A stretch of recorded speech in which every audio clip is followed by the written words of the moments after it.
Gen Z தலைமுறை எல்லா கட்சிகளிலும் இருக்கிறார்கள். ஆனால் விஜய் பின்னால் இருக்கக்கூடிய ஜென்சி தலைமுறை விஜய்க்கு மட்டும் ஆபத்தல்ல, தமிழ்நாட்டிற்கே ஆபத்து, இந்தியாவிற்கே ஆபத்து, நம்முடைய எதிர்காலத்திற்கே ஆபத்து. நீங்க அரசியல் பேசுங்க, திமுக விமர்சிங்க, பாஜக விமர்சிங்க, மாற்று கருத்து வைங்க, தப்பு இல்ல. முதலில் அந்த தலைமுறையை அரசியல் மயப்படுத்துங்கள் என்று. சரி, நம்ம தொண்டர்களை விட்டுருவோம், முதல்ல தலைவர்களுக்கு வருவோம். ஐயா ஸ்டாலின் அவர்கள் மெட்ரோ ட்ரெயின்ல பயணம் பண்றாரு, குறுக்க வந்தா பலாரும் விட்டாரு.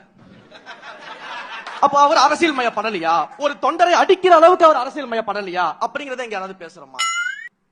ஒரு அமைச்சராக இருக்கக்கூடியவர் ஐயா பொன்முடி அவர்கள் நாமத்திற்கும் திருநாம பட்டைக்கும் ஒரு ஆபாசமான விளக்கத்தை கொடுக்கிறாரு. இத பத்தி இங்க யாராவது பேசுறாங்களா? அப்ப அவர் அரசியல் மயப்படலையா? அமைச்சர் அரசியல் மயப்படலையா அப்படின்னு நீங்க யாரும் பேசுறது கிடையாது. இல்ல சைவம்னா படுத்துக்கிறது, வைணவம்னா நின்னுகிறது. அதே போல இன்னொரு அமைச்சர் இதே தொகுதியை சேர்ந்தவர் தான் அண்ணன் நாசர் அவர்கள் ஒரு இடத்துல அவருடைய தொண்டரை ஒருத்தர் சேர் எடுத்து போறேன்னு கள்ள கொண்டு அடிக்கிறாரு. எங்க இருந்து வந்து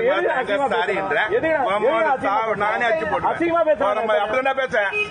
நானும் அப்படிதானே பேசுவேன். நீ மயிரடா லவடே கபால் திருப்பி அடிப்பேன். நான் எங்க பெரிய மயிர்மை பேசுகிறேன்.